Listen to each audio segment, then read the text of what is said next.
the YSL case is still going on, and apparently, one of the YSL members was sacrificing a goat in some sort of crazy voodoo ritual type shit, Right. and they're trying to stop that from being in evidence. Uh, and this case really hasn't even started yet. It's still in jury selection. Total disaster as far as what I can tell, that just the fact that it's taken this long. I mean, although I guess at the same time, the fact that the Melly situation or like Tax's situation, Tax got sentenced since the last time that we spoke. I mean, these are situations where these guys had to sit down for 5 years before they even got put on trial. So I guess in comparison to that, Thug is doing pretty good by being able to like have the trial proceedings going on. But yeah, I mean, to me, one of the craziest things about it is just the fact that that Gunna all of a sudden has like the #1 song in the country, or maybe not literally #1, but It was #1 on Spotify the other day. Yeah. Yeah, Fuck You Mean was #1 on Spotify, which, and this is actually going to be my next topic. This completely destroys any idea of your career being affected by snitching. Right, because we all saw 6ix9ine's career take, a massive dive as a result of him snitching. I think the thing that stands out to me now is that a lot of people wanted to see him fail regardless. And I think he failed when it came to making music that people were excited about. Whereas with the Gunna album, I think it's a very good album. I think that in particular, the song that's doing really well, Fuck You Mean, has always stood out to me as like, oh, that's a hit. And, Gunna is someone who people seem to generally like before the situation. And then he snitched. Now, granted, like there's levels to snitching, and what Gunna did is not anywhere near as egregious as what 6ix9ine did, Right. But as a result, Gunna seems like he's doing fine. He might not be ever really accepted by the street rappers in the same way, but I mean, I wouldn't have necessarily predicted this, because to me, Gunna always seemed like a guy who had a nice voice, a bit of a talent for, flows and rhythm and everything, but he never really seemed to have enough depth that I would have assumed that people would have been on board with him in the long run. But I don't know. It seems like it's going pretty well. And did you see that his ex-girlfriend, Chloe Bailey, that she had a video of her covering Fuck You Mean on Twitter and like fully singing along to it, like doing these crazy notes and shit? I thought it was so unbelievably cringe. And I saw right away, I'm like, it had like 5,000 quote tweets. And I hit the quote tweet button. And of course, there was a lot of Pusha T quote tweets, which I know you've been dealing with as well. I know, I'm caught up in this shit. Apparently, I helped traffic children to Pusha T. And I also, I raped Hezbollah. And I'm somehow involved in the salamander thing somehow as well. I don't understand. Like, are you part of it too? Well, they don't really like tailor it to be about me, but a few times in recent memory, I've looked at a tweet of mine and it said, "Oh, this has 300 quote tweets," and I think, "Oh, that's more than I would expect. That seems pretty good." And then I click on it, and it's like really weird, tailored, personalized hatred towards Pusha T, accusing him of like child trafficking and like just like the worst things that you could really think about saying about somebody.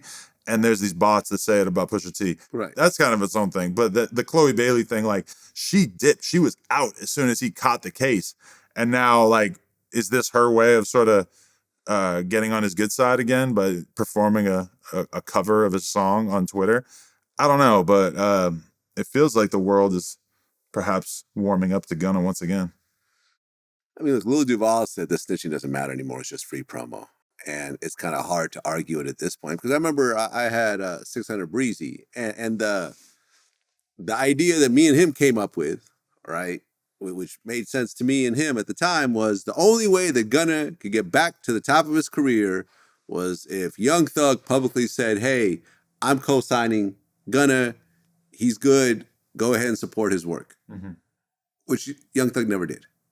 And yet he now has his biggest solo song ever on his own, with all the snitch allegations and everything else like that, with the video being out and so forth. And his lawyer would call me all the time and say, "Oh, that's not right. You need to blah, blah." But ultimately, what it really comes down to is that 99.9% of the fans that support his music really can't even relate to any of this. Because that song does not strike me as the song that people in the streets are really truly in love with. You know, that's a song that, you know, your sister could listen to, your girlfriend could listen to. It's got a nice melody to it. It's got that weird little sample with that, like, you know, it just stands out to me as a song where his street cred really doesn't matter. Whereas with 6ix9ine, like anybody who was listening to 6ix9ine and who enjoyed what he was doing early on, we're probably kind of bought in on the idea that, oh, this guy's associated with the Bloods. And when he says that he's tough, it's a real thing. Like he could really get somebody knocked off. Right. But you could say that Gunna is a gangster rapper. Oh, for sure. But I'm saying, what I'm saying? that song doesn't rely like on Chance it. the Rapper. He's Right. not like, you know, Kanye. Like he's talks about street shit. Mm-hmm. And he was affiliated with Young Thug and YSL and the whole aura. I mean, he was like the number 2 guy over there, right? Next to Thug. So you have a gangster rapper who announces to the world that YSL is a gang and I've seen them do criminal activities and come out and have a career. But the thing about it is that, and do better than ever. But that song, Fuck You Mean, there's nothing gangster about that song. It's just a regular ass song. Whereas 6ix9ine disappears for a couple of years and then he comes out and his first song back, he's talking about how he's going to shoot you and how tough he is, etc. Which it's just impossible to square that message with how you actually told in real life. Whereas with Gunna, I mean, granted, the majority of that album is him commenting on his situation with Tellin and everything, but that song itself doesn't really lean on that too much. Whereas 6ix9ine, I always thought, and I mean, look, he's having success with the Latin stuff, which I assume does not really talk about his snitching stuff so much because I don't think that audience really cares about that much. But it's just, I think if you're gonna snitch and you're gonna have your public image altered that much, you kind of have to be willing to switch things up when you do come back and start putting out music again. And I feel like, you know, Gunna did a lot of things right that 6ix9ine didn't, which is like he gave me some introspective content on that album, and that kept me listening to it repeatedly because I wanted to, you know, kind of tune into exactly what he had to say about his situation. Whereas 6ix9ine, you never got any depth out of him. I mean, 6ix9ine, it's a weird situation because he was talking tough and everything else like that. I mean, you could say that Gunna is a better artist than 6ix9ine. 6ix9ine really just yelled and had like drama. But that flow was hitting for a while. I don't know why it doesn't hit anymore, but yeah. No, I mean, listen, it's a funny thing, but yeah, I mean, when you look at, and I remember I even called it. I remember when he came out and he had like, you know, oh look, my video got, you know, tens of millions of views, and I'm like, I went to Spotify and I didn't see it charting at all in the top 50. And I'm like, this is all paid for.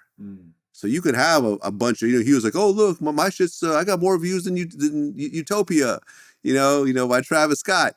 And it's like, yeah, but you're paying for a lot of these views. You could make it look however you want to look. You could throw $10 million into YouTube and have crazy amounts of views, but that's not going to organically, if you can't have 10 million views on Spotify and have 1,000 views, 10 million views on YouTube and have 1,000 views on Spotify. I have heard from people that the amount of fake plays that exist within hip hop on songs on YouTube and stuff is so shocking that if we knew, we would never form an opinion of an artist based on their YouTube views ever again. That it is absolutely absurd. I've had people from labels as well tell me that this is a real thing. I've had people tell me, oh, this song, and it's like one of the number 1 songs in the country. They're like, we got the song off the ground by purchasing millions of streams for this song so that it would look good to the streaming services.